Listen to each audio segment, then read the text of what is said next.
नमस्कार परम प्रिय मित्रों, मैं हूं आपकी अपनी उमा श्री। आपका बहुत बहुत स्वागत करती हूं। आज का वीडियो बहुत खास है हमेशा की तरह, लेकिन निवेदन है यदि आपने चैनल को सब्सक्राइब नहीं किया है तो इसे सब्सक्राइब जरूर कर लीजिए प्रिय मित्रों। आइए आज का वीडियो शुरू करते हैं। आज मैं आपको बता रही हूँ लोहे के बक्से के बारे में। लोहे का बक्सा जो हर भारतीय परिवार की शोभा होता है, चाहे निम्न वर्ग हो या बिल्कुल ही गरीब इंसान हो या मध्यम वर्गीय परिवार हो, लोहे का बक्सा अक्सर घरों में मिल जाता है। बहुत ही हाई क्लास लोग अपने आप को जो समझते हैं उनके यहाँ मुझे नहीं लगता होगा लोहे का बक्सा, लेकिन यदि वो अपने शुरुआती दौर में देखेंगे, जब वो छोटे थे, तो उन्होंने भी अपने घर में देखा ही होगा लोहे का बक्सा। लोहे का बक्सा घर की एक बहुत बड़ी ज़रूरत होती है। इसका कारण ये होता है कि उसमें बहुत सारा सामान एक साथ आ जाता है और जब घर में बिखरी हुई चीज़ें दिखती हैं तो बड़ा बुरा लगता है। तो लोहे का जो बक्सा होता है उस इज़्ज़त को संभाल लेता है और नहीं दिखता आपका जो बिखरा हुआ सामान है कि क्या क्या आपके घर में है। लेकिन इस लोहे के बक्से का कई बार दुरुपयोग भी होता है और यही सबसे बड़ी बर्बादी का कारण बनता है। लोहे का बक्सा आमतौर पर जिन घरों में होता है उनको राइज़ करते हुए भी देखा है और उन घर के लोगों को बर्बाद होते हुए देखा है। दोनों की ही चर्चा करूंगी मैं, क्योंकि मैं हूं आपकी अपनी ज्योतिषी और मेरा फ़र्ज़ है आपका ख्याल रखना।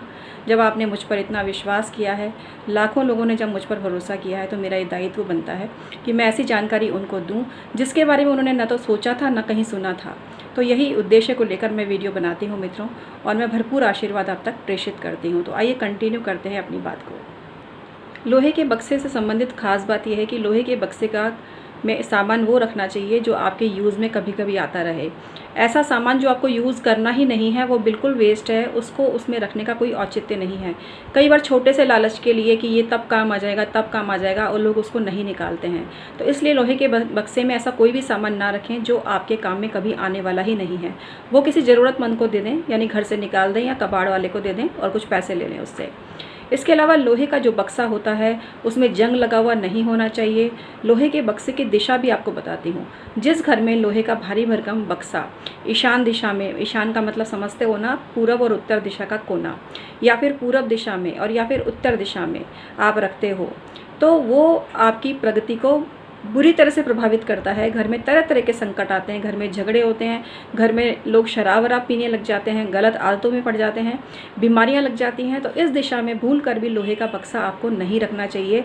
मेरे प्यारे भाई बहनों, आपकी ये बहन, आपकी ये माँ डॉक्टर उमा श्री आपके भला चाहती है और आपसे निवेदन करती है कि तुरंत आप इसको हटा दो अगर आपके घर में इस दिशा में रखा है, क्योंकि ये बहुत ही बड़ी बर्बादी का कारण है। और यही कारण है कि ज़िंदगी भर एक ही ढर्रे पर ज़िंदगी चलती रहती है, कोई बदलाव नहीं आता, कोई चेंजेस नहीं आता, बस खाना पीना सोना झगड़ना, बस इसी में ज़िंदगी चली जाती है। तो यहाँ से तुरंत हटा दो और जो मैं दिशा बता रही हूँ उसको समझो। इस संदूक को आप अपने दक्षिण और पश्चिम वाली दिशा में या फिर दक्षिण दिशा में रख दो। दक्षिण दिशा में इसको लाल रंग का पेंट करवा के रख दो और चमत्कार देखो मित्रों, चमत्कार देखो। कितना भी सामान रखो इसके अंदर। इसके अलावा इसके अंदर ऐसा सामान मत रखो, एक तो ताला चाबी मत रखो। ताला चाबी ऐसा कि ताला बंद है और चाबी लगी हुई है साथ में, ऐसा बिल्कुल भी मत रखो, आपकी किस्मत बंदी रह जाएगी। निवाड़ के गोले, कुछ लोग पूछते हैं निवाड़ के गोले क्या होते हैं। जिनसे पलंग बनाई जाती है, जिससे खटिया खाट बनाई जाती है, जिससे चेयर्स बुनी हुई बनाई जाती है, उस तरह की जो निवाड़ चाहे प्लास्टिक की हो या कपड़े की हो, उसे भी भूल कर भी नहीं रखनी चाहिए।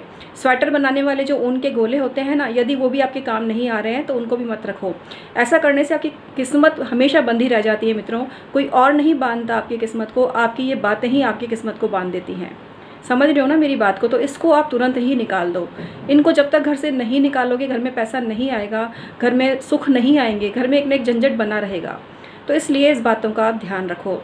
लोहे का जो संदूक है इसके अंदर अगर आप लक्ष्मी जी के चरण रख देते हो किसी डिब्बी में रख कर, तो आपके पास पैसा आने लगेगा। लेकिन दिशा का ध्यान रखें, दिशा जो मैंने बताई है वहीं आपको रखनी है।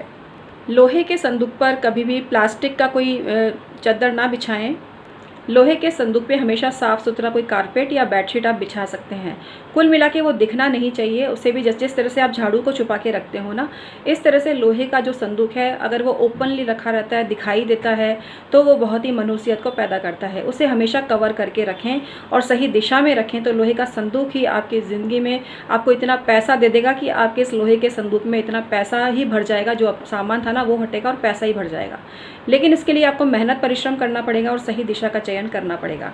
सही दिशा पर जब सही चीज़ें रखी जाती हैं तो हमारे मन में कुछ कुछ काम करने की क्षमता पैदा होती है, हमें दिशा मिलती है, हम जिस दिशा में नहीं सोच पाते वहाँ हमारा दिमाग चलने लगता है। तो ये कारण होता है कि इस चीज़ों को सही जगह पर या सही दिशा में जब रखा जाता है तो ये फ़ायदा होने लगता है। तो लोहे का संदूक इस तरह से रखें, लोहे के संदूक को कभी भी धूप में ना रखें। धूप में रखते हैं तो आप कुछ समय के लिए रखें, लेकिन कई लोगों के घर में ऐसी जगह पर रखा रहता है जब कंटिन्यूएशन में धूप आती है, वहाँ ना रखें। ब्रह्म स्थान में भूल कर भी लोहे का संदूक नहीं रखना चाहिए, जो घर का मध्य भाग है वहाँ पर नहीं रखना चाहिए। ऐसे व्यक्ति जिसका शनि बिगड़ा हुआ है उसे लोहे के संदूक पर शयन नहीं करना चाहिए। इस चीज़ का भी आप ध्यान रखें। जिनके लाइफ में बहुत ही परेशानी चल रही है, जिनको शनि ने पीड़ा दे रखी है, वो अपना पुराना लोहे का संदूक शनिवार के दिन निकाल दें और फिर नया खरीदना है अगर आवश्यकता है तो। एक बार निकाल दें तो उनको फ़ायदा होने लगेगा। तो उम्मीद करती हूँ लोहे के संदूक संबंधी ये जानकारी आपको काफ़ी पसंद आई होगी।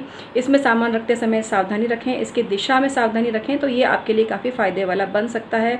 लेकिन जिनको शनि की 7.5 है, स्पेशली जिनका कर्क लग्न है या कर्क राशि है, सिंह लग्न या सिंह राशि है, या जिनकी वृश्चिक लग्न या वृश्चिक राशि है, या जिनका धनु लग्न और धनु राशि है, जिनका मेष लग्न और मेष राशि है, जिनका मीन लग्न और मीन राशि है, ऐसे लोग अपने घर में जहाँ तक हो सके लोहे का संदूक ना रखें, क्योंकि लोहे का संदूक उनको उस मुकाम पर नहीं पहुंचने देगा जहां पहुंचने के उन्होंने सपने देखे हैं। मित्रों, सपने देखे हैं। आप इसका कोई और विकल्प ढूंढिए। आप वुडन फर्नीचर ले आइए, आप दीवान ले आइए, डबल बेड ले आइए अति आवश्यकता में, लेकिन जहाँ तक वो ऐसा एक्स्ट्रा सामान घर में भरने ही मत दो जो आपकी प्रगति को बाधित करता है। टूटे खिलौने और जितना भी पुराना सा सामान होता है जो काम में नहीं आ रहा है, यूज़लेस है, और आपने ये सोच के उसको भर के रख दिया संदूक के अंदर, तो वो बहुत बड़ी परेशानी का कारण बनता है। और आपके पैसे घर में आते तो हैं लेकिन व्यर्थ खर्च हो जाते हैं, आप उतनी सेविंग नहीं कर पाते हो जितना सोचा है। तो पैसा भर भर कर चाहिए ना, क्योंकि पैसा आज की बहुत बड़ी ज़रूरत है। जो लोग ये कहते हैं ना मैं पैसे को कुछ नहीं समझता, वो सरासर 100% झूठ बोलते हैं, 100% झूठ बोलते हैं। या तो वो सन्यासी हो जाएं, और अगर वैरागी होने की बात करते हैं तो कारों में घूमने की बजाय पैदल घूमें, तब हम समझेंगे कि उन्होंने असली वैराग्य और मोक्ष को ग्रहण किया है। एसी में रहते हैं, बड़ी बड़ी कारों में घूमते हैं, किसी भी व्यक्ति को अगर ये सुविधा प्रदान की जाए तो वो व्यक्ति खुलकर बोल सकता है हाँ मैं पैसे को कोई वैल्यू नहीं देता। पैसे को वैल्यू देने का मतलब भी यही कि आपकी जीवन शैली भी वैसी हो, तब आप अपने मुंह से बोलो कि मैं पैसे को वैल्यू नहीं देता। जो व्यक्ति चाहे कितना भी वैरागी हो, लेकिन अगर वो एसी में रहता है, ड्राई फ्रूट्स और फ्रूट्स, कई कहते हैं ना हमने खाना नहीं खाया, कहीं आप ड्राई फ्रूट जूस ले रहे हो तो आपको खाने की ज़रूरत कहाँ है। तो इसलिए बड़ी बड़ी बातें करना, मैं किसी पर कटाक्ष नहीं कर रही हूँ और कोई अपने पे ना लेवे, मैं एक सामान्य सी बात बोल रही हूँ और ये स्पष्ट करने की चेष्टा कर रही हूँ कि पैसा आज की बहुत ही बड़ी ज़रूरत है। और कोई ये बोलता है कि मुझे पैसे की ज़रूरत नहीं है या पैसा कुछ भी नहीं समझता, पैसा हाथ का मैल है, तो वो सिर्फ़ और सिर्फ झूठ बोलता है मेरे हिसाब से। और अगर जो मनुष्य सच्चा है तो फिर वो पूजा के लायक है, जो ऐसा बोलता है और आचरण में भी प्रतिफलित करता है अपनी बातों को, मतलब सादगी से रहता है, पैदल चलता है और बहुत ही जैसे ट्रेन में तो एसी में नहीं घूमता, सामान्य कंपार्टमेंट में घूमता है, सादा कपड़े पहनता है, सादा भोजन करता है, तब वो व्यक्ति बोले पैसे वाला होकर भी कि मैं पैसे को कोई वैल्यू नहीं देता, तब बात समझ में आती है। गरीब से पूछो पैसा क्या होता है।